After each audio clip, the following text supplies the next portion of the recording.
manood. The following program is rated PG.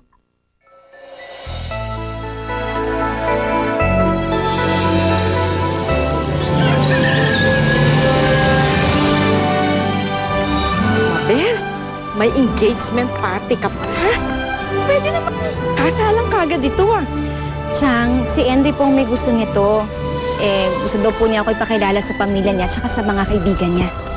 Diyos ko, Mabel, talagang hindi ako makapaniwala na magkakaasawa ka na nga ng mayaman. Sa wakas, makakatikim na rin tayo ng ginhawa.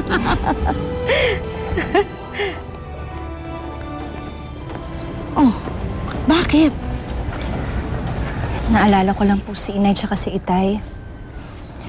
Sana ho nandito pa sila para makita tong kasayahan na to.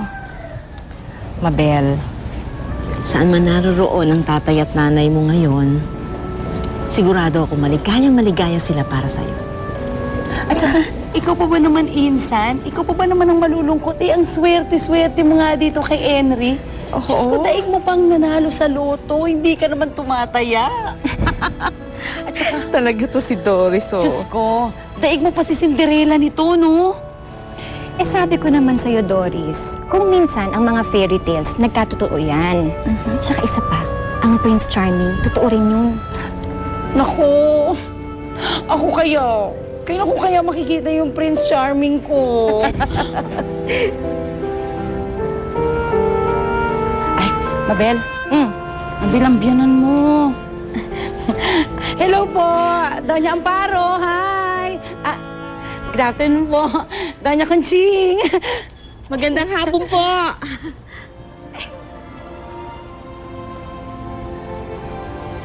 Ang suplada naman ang biyenan mong hilaw.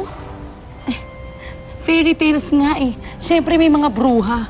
Yan na yun, pinsan, yan yun. Doris, huwag ka maingay. Baka mamaya marinig ka nila.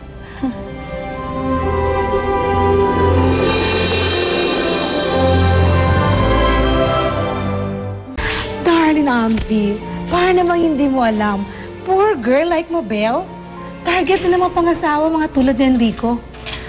Guwapo, mayaman pa. Well, I won't allow it. Gagawin ko ang lahat para hindi matuloy ang kasal. But that would be too late. Haling na sa kanyang anak mo. At hindi mo na siya kayang pigilan. Parang hindi mo ako kilala, Conching. Anything I want, I get. Sa akin lumaki si Enrico. Ako ang humubog sa kanya. At may paraan ako para mapasunod ko siya sa lahat ng gusto ko. Okay, if that's what you said. And mark my word, hindi matutuloy ang kasalang ito. Poor girl. Oh my God. Oh, Ampi. Tingin ko narinig yata ng chismosang pinsan ni Mabel. She just went out.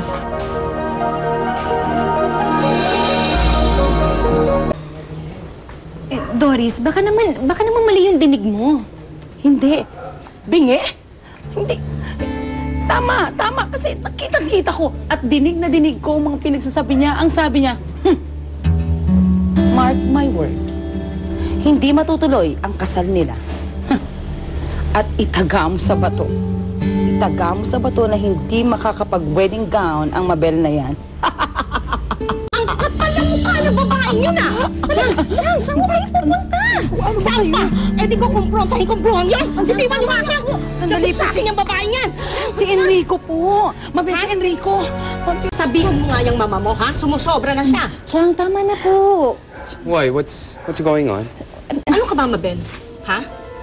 Pagtatakpan mo ba yung mata pobreng yon? Enrico, dinig na dinig ni Doris.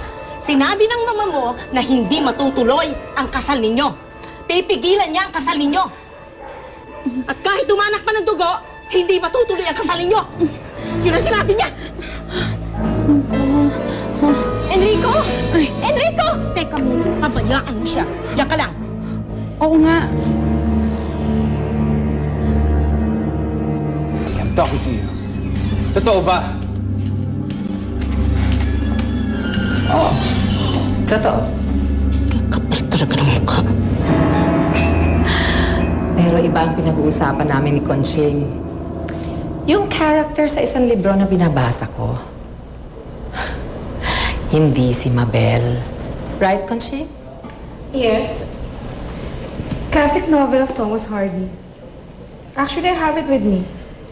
You wanna read it, Doris? Ito. My God, Enrico. Sino ba naman kasi nagsabi sa'yo niyan? Yan ang hirap kapag nakikinig sa usapan ng may usapan.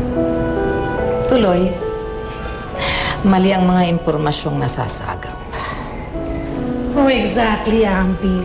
At may tawag dyan. Chismis. At alam ko marami yan sa squatters area lang. Excuse me, andito naman si Sister Melinda. Okay. Anything else, Iyo?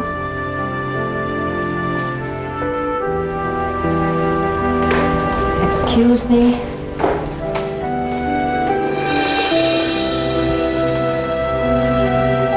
Pasensya ka na, Henry, ha? It's okay. Don't worry about it. Nakakaya naman talaga. Kasi nagkamali naman talaga ako ng dinig eh. Akala ko naman kasi, di ba,